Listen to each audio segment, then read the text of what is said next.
Kia ora koutou katoa. Welcome to Business is Boring. I'm not sure people in New Zealand completely get how big a thing Zuru is. Over the last 20-odd years, they've built to be one of the world's biggest toy companies, doing billions in revenue in leading categories.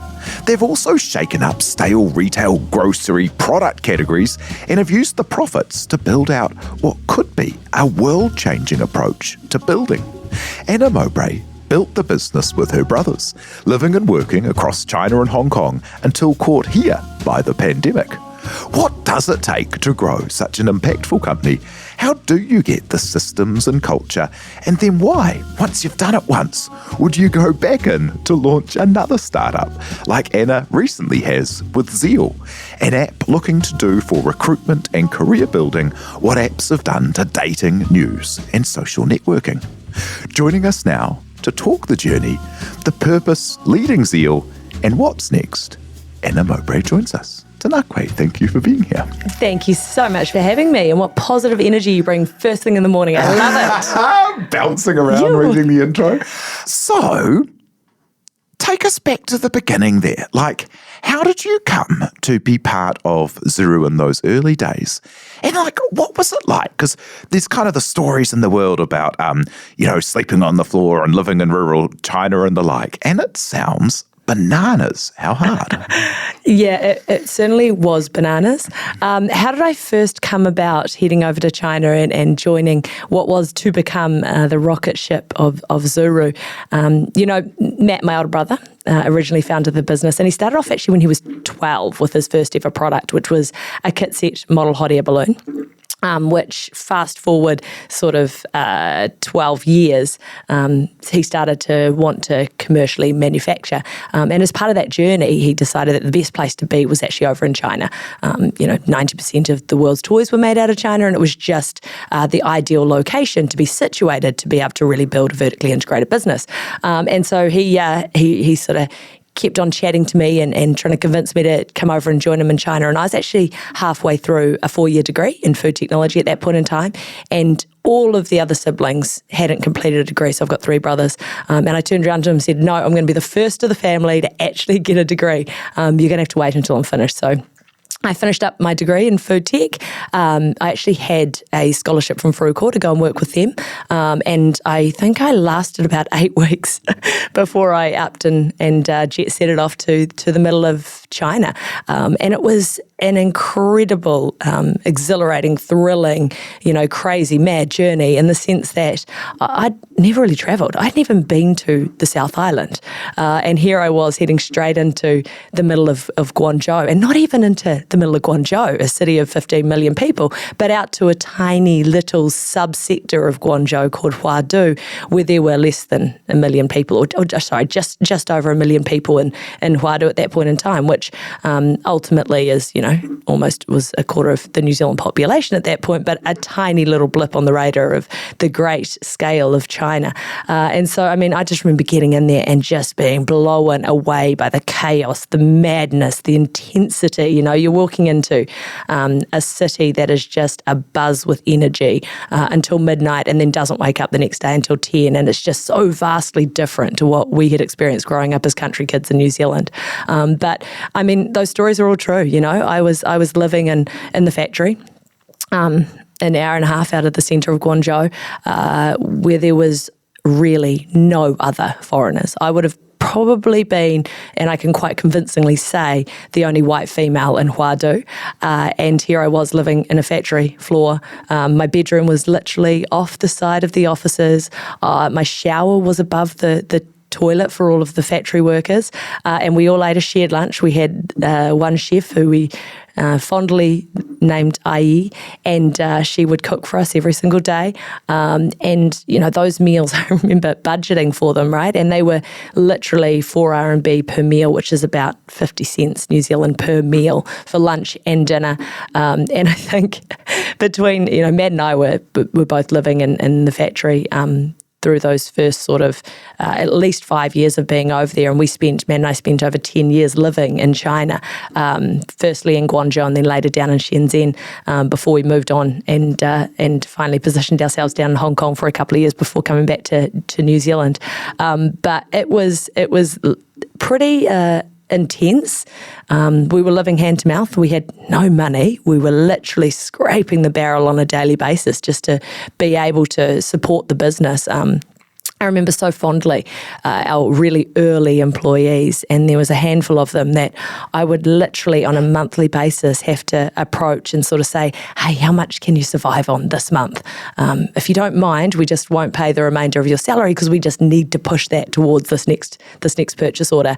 And, you know, that formative crew of people in the Zuru team are still with the business today, and they sacrifice so much in lieu of that bigger picture goal and the bigger vision.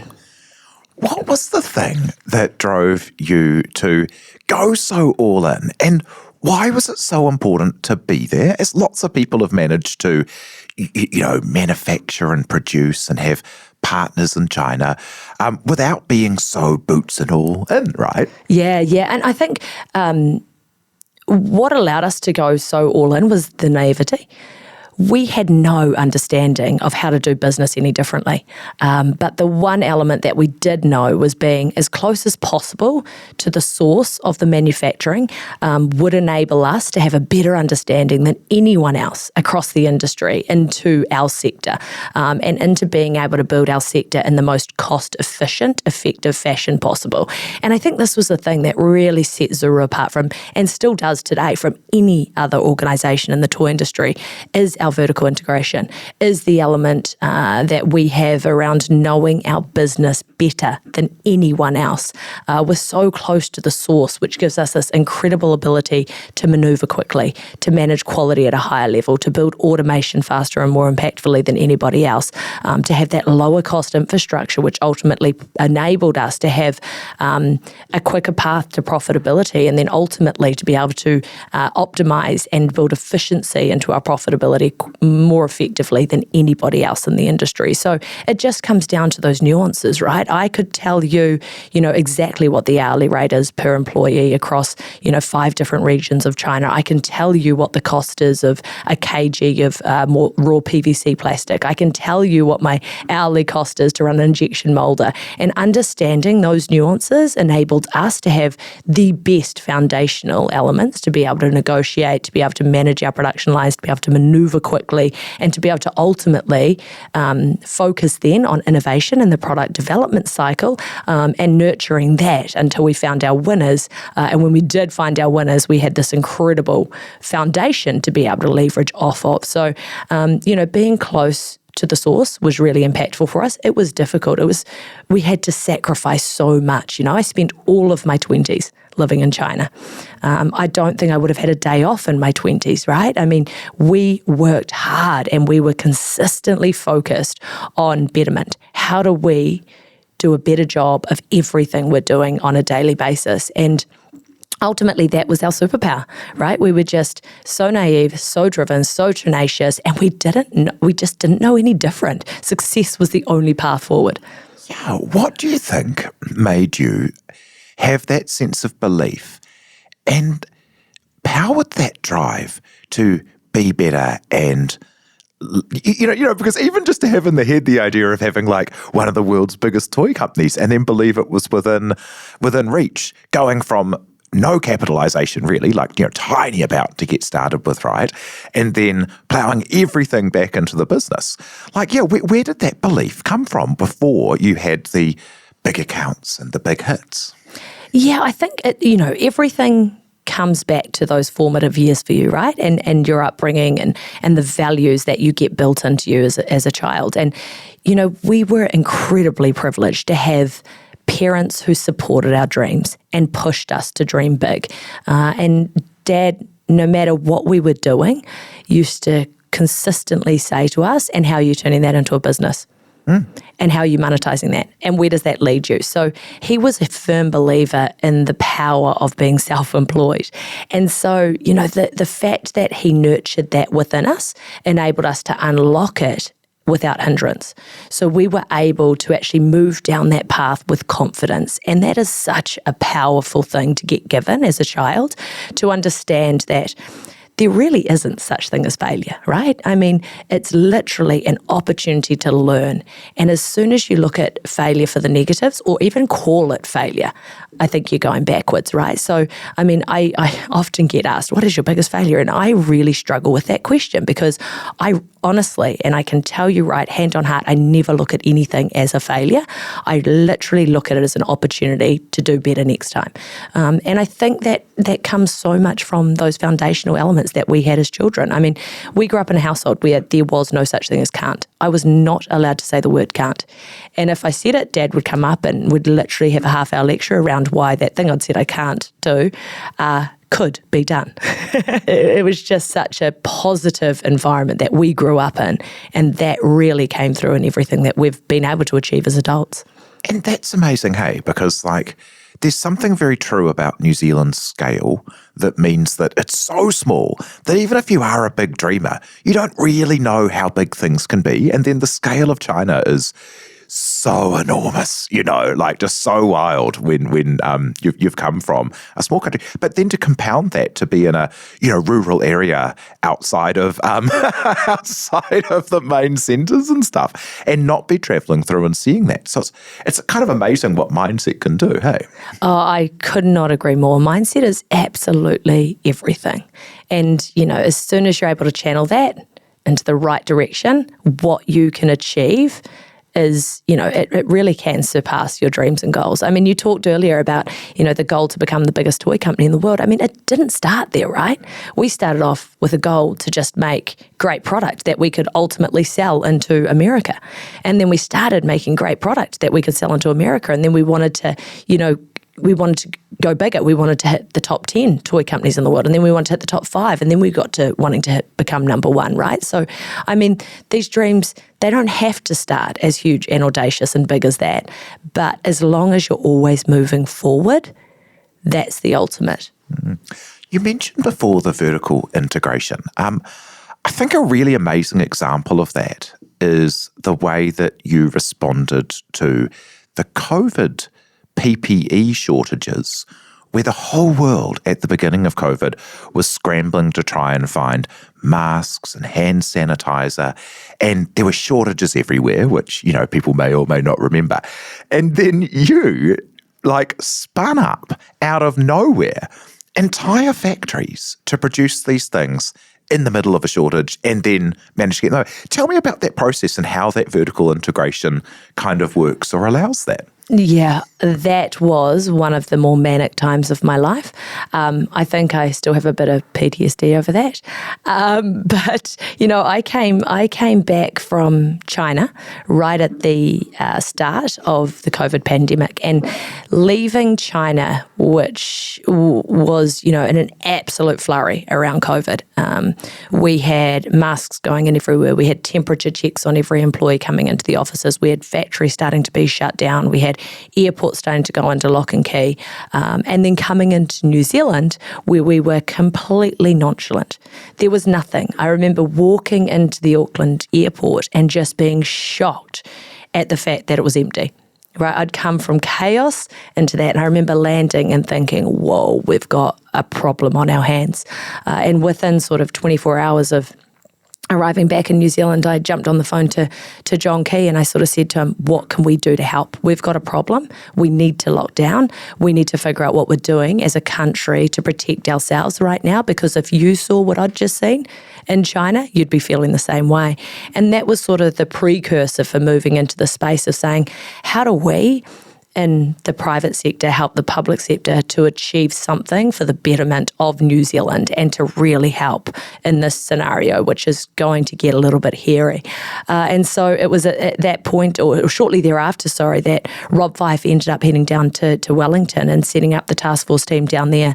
And that was fantastic, because he was such a great connector between myself and what was going on down in Wellington around the COVID reaction planning, and we were in a lot of discussion, and one of the things that I knew at that point in time was that PPE was going to be an absolute premium, and I'd seen the explosion of use of it across China, and so I was pushing really hard to say to the government, what do you have in stocks, where are you at, and how can I help? And it was Rob who actually turned around and said, I think we're going to need your support, and at that point in time we just jumped into action. I set up a team of 40 of our best sourcing talent team and quality control teams, and we actually put together little task force units that would go out with a sourcing person, a quality team, quality equipment, and we would literally flying around China trying to find the best FDA accredited facilities that were making PPE at that point in time, and then we would set up teams in the factory. I'm quite literally saying send them in with bags of cash, and we would siphon off the production lines of other countries their PPE. So I would literally sit there and take America's supply of masks, and I would take the supply for the UK of sanitizer.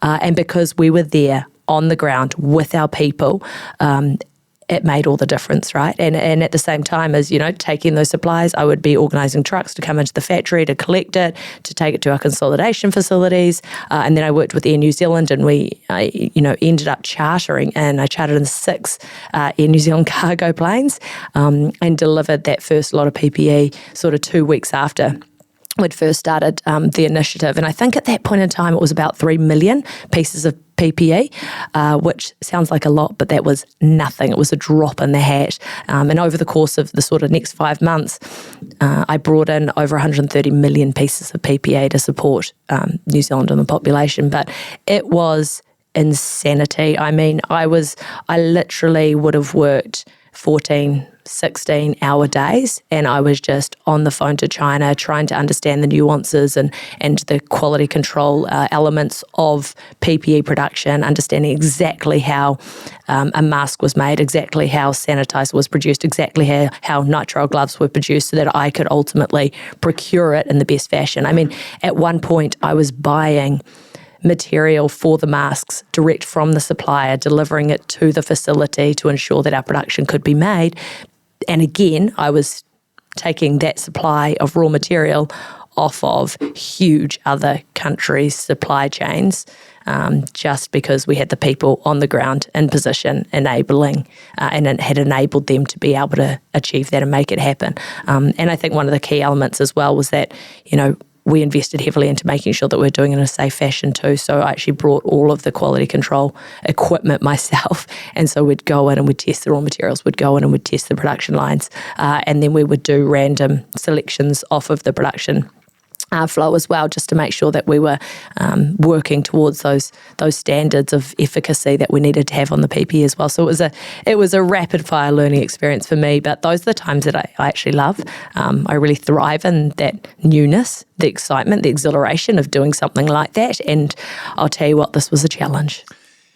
The way that, you see the videos of the factories that you have made and the size of the teams and stuff. And I just really don't know that people in New Zealand kind of understand the scale or the wildness of some of the things that, you've achieved with Zuru so far. Like, doing launches with, Walmart of your first kind of like products and, things that are absolutely wild in the scheme of distribution and consumer goods. How is it? Yeah, and also the youth, like the extreme youth of like so many of the workers, and that culture that you've had where people who can be like 23 years old and talking with like the category manager of the world's biggest retailers, or running P&Ls that are in the hundreds of millions of dollars. How do you create a culture where you have that kind of trust and meritocracy around young, talented people to kind of do things that have never been done before in those industries? Yeah. And I think it all stems from the fact that we did it. So why can't others? If you give people the platform, to have confidence in their abilities, to feel empowered, to be able to make decisions at the coalface, people inherently want to do the right thing. So if you actually employ with that mindset and you lead with that mindset, it's amazing what an individual can achieve. And I think that's really fundamentally it, right? We have always embodied meritocracy. It's always been about your attitude and your capabilities and your desire to push yourself, your curiosity, your mindset. That really is what dictates your future. And I think we've also always tried to have a really flat structure. You know, how do you eliminate bureaucracy and how do you enable people to make the right decision at the right time at the right place rather than feeling like they need to go through layers of hierarchy? And that ultimately allows innovation, it allows speed, it allows agility, and it also allows for a team that has huge depth and huge scalability. And so I think it's really about fundamentally shifting your mindset around what matters when it comes to building talent. What was it like? Because, you'd done so much to build the culture and the business and the operations and the systems. And then the kind of scale that you got to, it's kind of mind-bending. Like, what was the decision like to step out of the business? And were there like kind of pinch me moments when you kind of would wander in and see, because we're talking, 10 football field size factory floors, like really, really big old things. Pinch me moments wandering through kind of the scale of the operations produced. Yeah, I mean, there's always pinch me moments when you think back to where we started. And I always have these flashbacks in my mind when I talk about it and thinking about the environment that we lived in. I think back to having my first child in the middle of the factory in Huadu, and I'm learning to crawl on these dirty, dirty factory floors, and his bed being next to my desk in the office to today, and these spotless, beautiful factories with amazing kitchens and huge automated machinery, and just where we've come from is incredible. And I think that's what most people never truly understand is, you look at it and it seems like it's just an overnight success, but honestly, the grind and the dedication, and I talked about it earlier, but the sacrifice it took to get to there was huge. And that's what it takes to be great. It really does. And I mean, you look at it now, we've got some of the most incredible automated facilities. We've got huge dreams and goals and aspirations. We've got over 8,000 people working across these facilities in China. Zuru ships to 121 plus countries. It's just incredible, the size and the scale. And there's definitely pinch me moments. And I think we probably spent, the first 10, 12 years never really looking at that, but more focused into never being enough. And it's really interesting actually coming back to New Zealand, and people actually want to talk about it because it has got to quite an incredible place. And I think for a Kiwi kid, you don't like to celebrate too much, but I think coming back here has really sort of grounded me in the understanding that what we have actually achieved is pretty special. Yeah, like I think for New Zealand, I know a lot of whip-smart young folk who have come through Zuru, and I think one of the biggest things that's going to have as an impact on New Zealand is it's kind of put a bunch of people in their late 20s into the workforce who have no limits to what they think they can do and are used to doing stuff on a scale that's mind-bending. And I'll be really interested to see where that kind of crop of people, what they do next is all great, Trade Me helped make Zero, which helped make Fed, which helped make all the rest of the ecosystem. Like every great company kind of has a huge effect into the future. Yeah, definitely. Nurturing that next level of talent coming through, that excites me. And I get so passionate about seeing people not only succeed at great scale and levels in any business that I'm leading, but also in their futures and where they go to next. And I think, we won't be surprised to see some of these incredible individuals go on and do great things. Yeah, what was the decision to jump out? As I've seen you say somewhere that you didn't want Zuru to be the biggest mountain or hill that you climbed, kind of thing. But that's a pretty big hill, right? Like, what's the kind of decision process to step out? Yeah, it's always a tricky decision to make one like that. But there was something in me that's always known I was going to do something else and something different and something really individualized. And I don't mean individualized as in only doing it myself, but without the unit of myself, Matt and Nick. I wanted to do something where I had to stand on my own feet and I had to prove that to myself.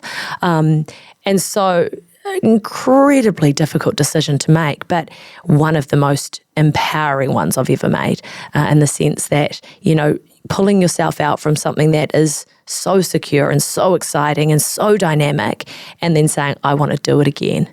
And I want to do it again for myself, for my children, and for others as well. Like, I want to really make an environment that is incredible for those that work within it and achieve something great, not just for myself, but for them as well, taking others along on that journey. And so, yeah, it was really important to me that I didn't make Zuru the greatest mountain that I ever climbed, and I want to climb another. And it's going to be hard to potentially make one as big, but I want to climb another that is as exciting, and that really challenges me to step outside of my comfort zone, to learn, to grow, to develop, to build a new subset, and a subset of skills, and to really push myself out of that comfort. And we'll be back in a moment with Anna Mowbray to talk climbing the next mountain with the app Zeil.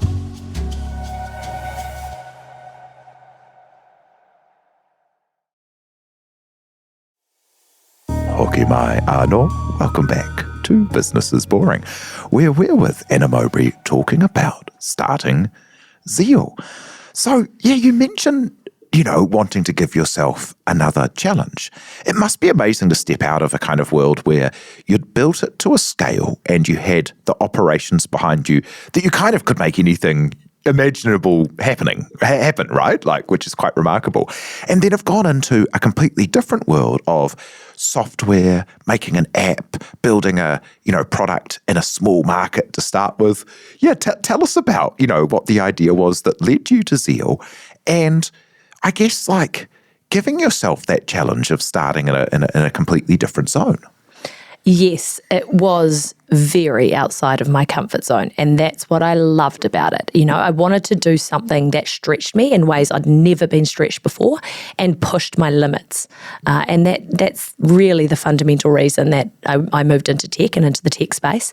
And so, Zeil kind of came about off of the understanding of knowing my purpose, and knowing what drives me and what builds the passion in me. And really, overarchingly, that comes down to empowerment of people. I love seeing those around me grow, develop, build their confidence, and ultimately unlock their potential, going on to succeed and achieving goals that were audacious or difficult or challenging. And I really get a lot out of that, and that's been something that has come through in my entire journey of leadership. And so as soon as I understood that as well, I knew that what I wanted to do next had to be people-centric.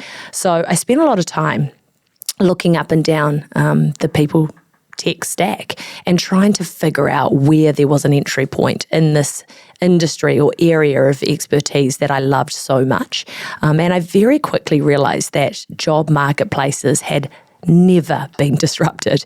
And I mean literally no innovation in them in a very long period of time. And if you sort of backtrack on that, jobs started off as a classified in the back of the newspaper, text TV, tile format. Along came the internet 30 odd years ago. And at that point in time, some very clever people picked up those job ads and put them onto a web page in a text TV tile format. And since then, there has been no innovation. That is still today exactly what job marketplaces look like. And as soon as I realized that, I started diving a little bit deeper and said, so how else does this industry will the sector work? And at that point, I realised that not only was there no innovation, but it was a very monopolised category. So it's got big, stodgy players that are doing nothing to change the game. And in New Zealand, you've got Seek, who owns 56% of the market.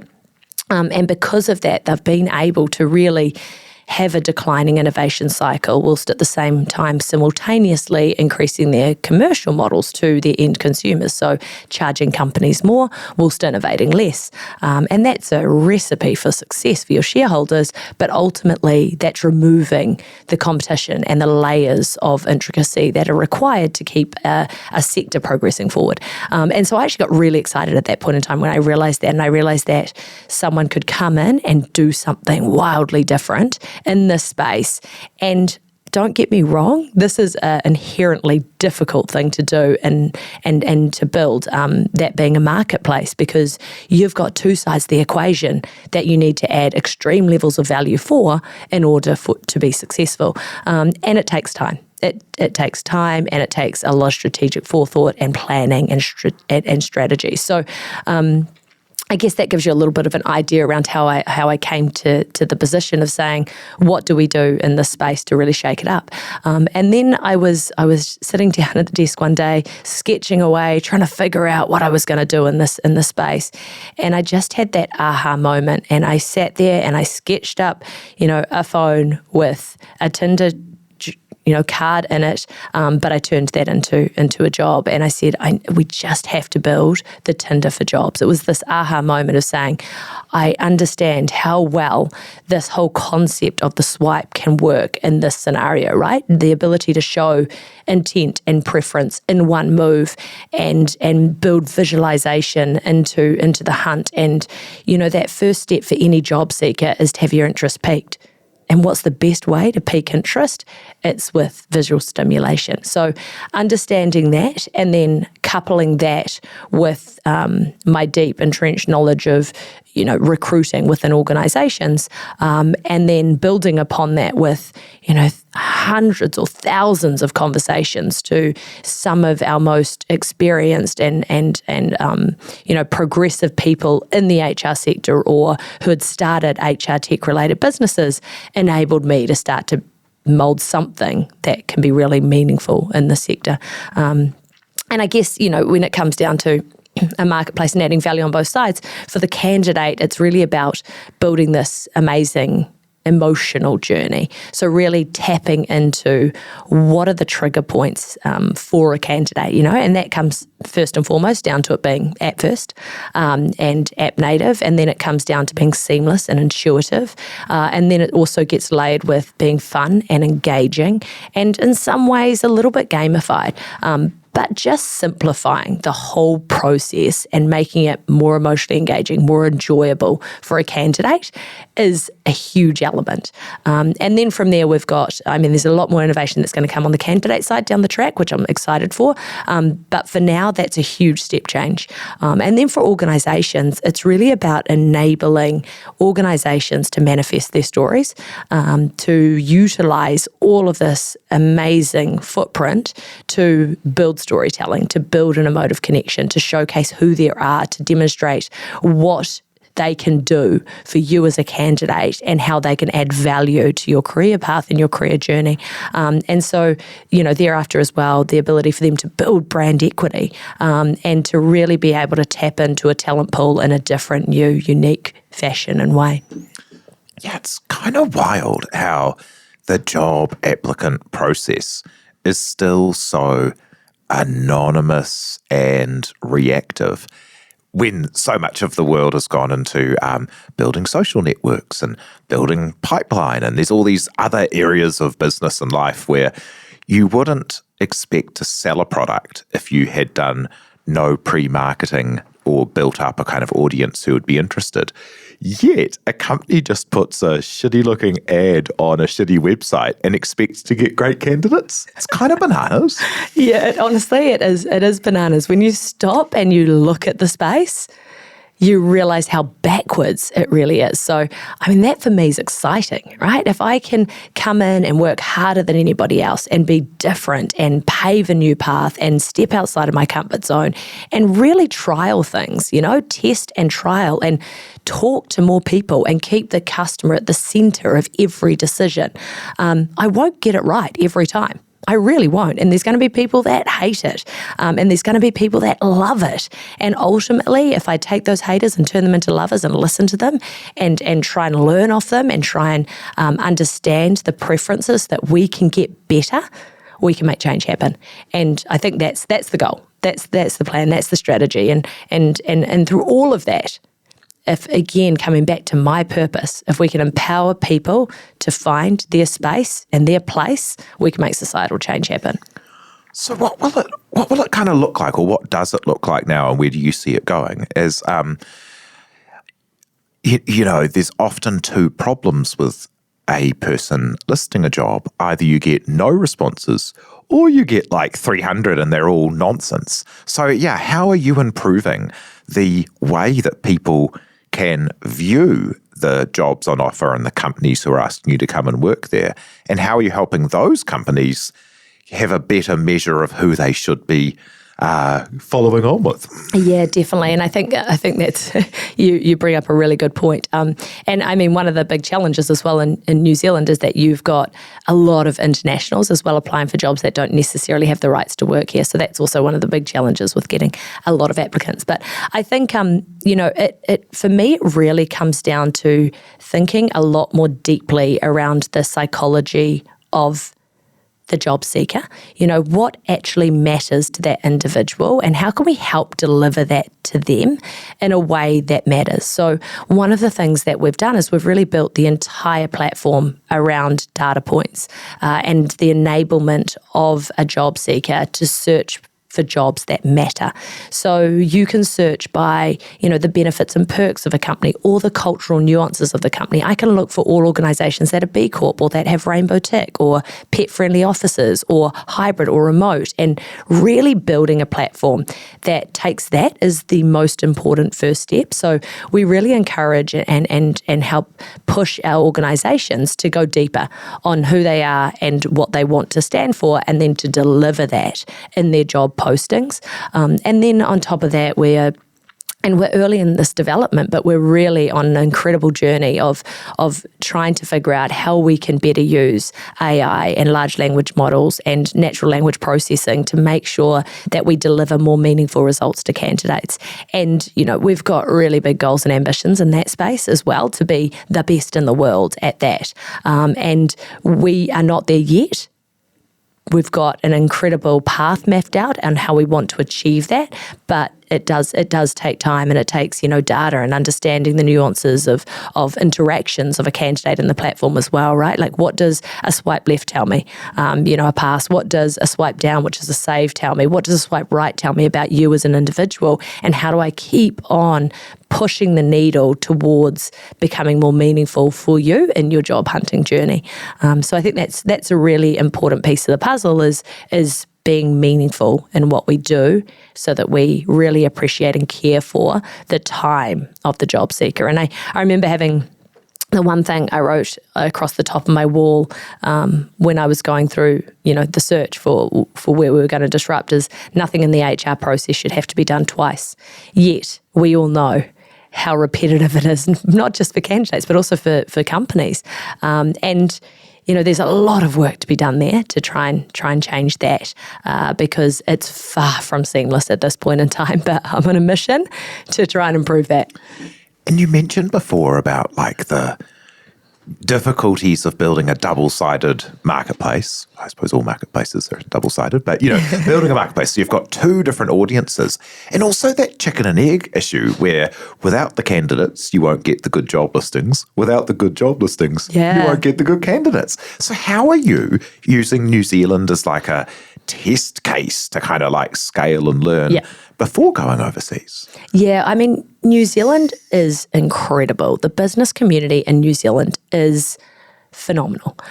We have been very fortunate, and I shouldn't say fortunate because we specifically chose to start in New Zealand because it is such a great testing ground, but we've really been able to build the most amazing relationships with companies that believe, companies that are happy to test and trial, companies that, love being early adopters and want to come on this journey of change. And that's something that New Zealand has to offer that I don't know that would get in many other places. But we've been working with these amazing businesses and progressive leaders within them that are happy to see change and are happy to go through that process with us. And add so much value to that, right? I mean, the subset of businesses that we had signed on before we even launched was incredible. We had 115 brands signed on to the business before the tech was even fully complete. And so you sort of look at the launch and you say, oh, that was such a great launch. But actually that was months and months of grind, incredibly hard work to get to where we got to at launch, which was having such a deep subset of believers and supporters and people that were there to share their knowledge and impart it upon Zeil to ensure that it could be the best platform imaginable in the space. And that was pretty powerful, and that was so exciting for me to see. And it gave me a lot of confidence in New Zealand and where we can go if we truly do let businesses step up and help and support, and if we can collaborate and work together as a team, what you can achieve. And so, I love seeing that. I love seeing collaboration at scale. What's the future you see? Like, how will Zeil change up the way people look for jobs or people look for candidates? Yeah, look, I think where Zeil will really make change happen is just in motivating individuals to feel more positive and confident when they go into that job-seeking journey. And we are living in a very different world to the one which I started my career in. We're living in a time and an age and a stage where, individuals across New Zealand are probably going to have twice as many jobs as we had growing up. And, what I want to see happen is those people finding the right opportunities that they really get passionate about and can sink their teeth into and grow through. So I see a future where there's a lot better connectivity. There's a tighter understanding of how the benefits of aligning the desires of a candidate with the culture of a business can achieve and unlock phenomenal results for all. And a world within which individuals and talent in an organisation get as much gain out of the relationship as the business does. You've talked about how it started with your purpose. Tell us about the role of purpose here, because it's almost like a cliche, right? Like in shows like Silicon Valley, where people stand up and they go, we exist to save the world or something, and that's a scheduling app or something. But how does purpose help to make for a company that does have more engaged people and a kind of bigger than just work impact on the world? And how do you build a culture intentionally with that at the front? I think it all comes down to leading with purpose. And, the one thing for me about this Zeil journey is that it anchors directly into my personal purpose, which I've known for so long, which is, as I alluded to earlier, the empowerment of people. And so when you have that purpose so closely aligned to leadership's mindset, it becomes infectious. I can't help but be passionate in this space, and I can't help but bring the energy in the space, and I can't help but want to be constantly learning and becoming better and doing more and incrementally improving in this space. And when you have that environment, you ultimately, bring people along on that journey that feel that same passion and purpose in what they do. And so I really think it's about leading from the front with that mindset, and then being brave and being bold and being, okay being different, because that builds confidence in those around you. It's really interesting. One of my very early projects that I did in philanthropy over in China was centered around upskilling and helping provide work opportunities for predominantly single mothers that were located in the depths of China and the plateaus of China. And, that was something that I was so passionate about, because here we were finding these underserved communities which had women within that had never had the opportunity to be educated, never had the opportunity to gain those fundamental skills which could push them forward into a paid career. And in that journey, we put, and we still do now, at Zuru, over 800 women through school or through education on an annual basis. And ultimately, when you change that woman's life, you're changing the generational impact for many to come, right? You change her daughter's future or her son's future, because that child now has the opportunity to get educated. And when you get educated, you have more opportunity to find the right work and to be positioned into a path that can help to change your future and ultimately society. That project was one that I would have started probably 8 years ago now, but it just kind of anchors back again into this having been something that has always been at my core, and it's always been a purpose for me, is to make that generational change happen. So to come back and to be able to realign into that with my next project is something that's such a natural fit, but ultimately makes me, I think, so much more focused on the desired outcomes at the end, and thereafter able to build a business or a brand that does have purpose at its centre.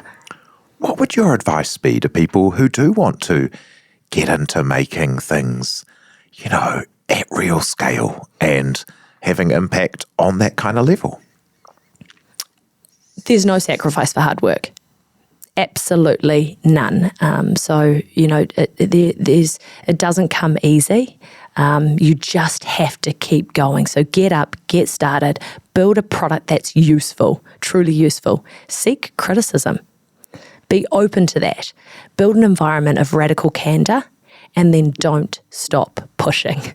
It's all about those incremental gains, right? It doesn't happen overnight. It's these tiny little steps forward that are incrementally pushing you in the direction of something bigger that ultimately enables you to build a successful organisation. So think big, start small, and seek criticism at every step of the way.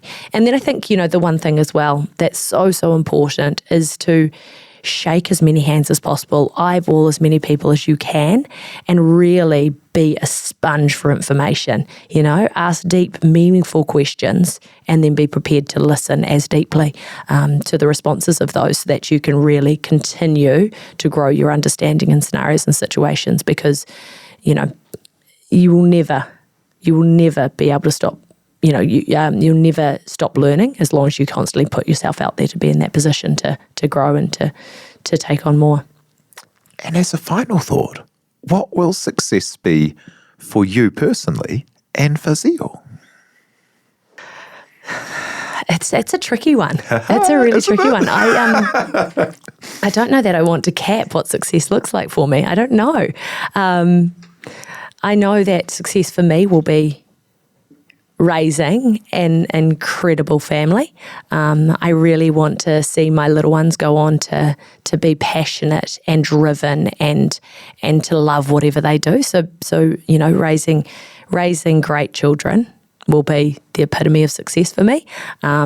Ultimately as well, being a great wife and partner and enabling, Ellie to achieve his dreams, that's success for me. When it comes to Zeil, first step, I want to be the most loved recruiting app in Aotearoa, and then moving on from there, who knows, right? We want to go global pretty quick, and there's no doubt about it that, our big overarching goal is to be the most loved recruiting app globally, and it's all about stepping stones in that direction, but success is undefined at this point in time, because I just want to keep dreaming big. Yeah, love it. Well, thank you so much for sharing part of your story to hear, and can't wait to see where you go next. That's Anna Mowbray, founder at Zeil. Kia ora. So thank you to Anna, to you for listening, and for everyone who helps make this happen, like our producer, Samuel Robinson. Do follow Business is Boring wherever you get your podcasts, and be sure to rate and leave a review if you like what we do. E noho rā.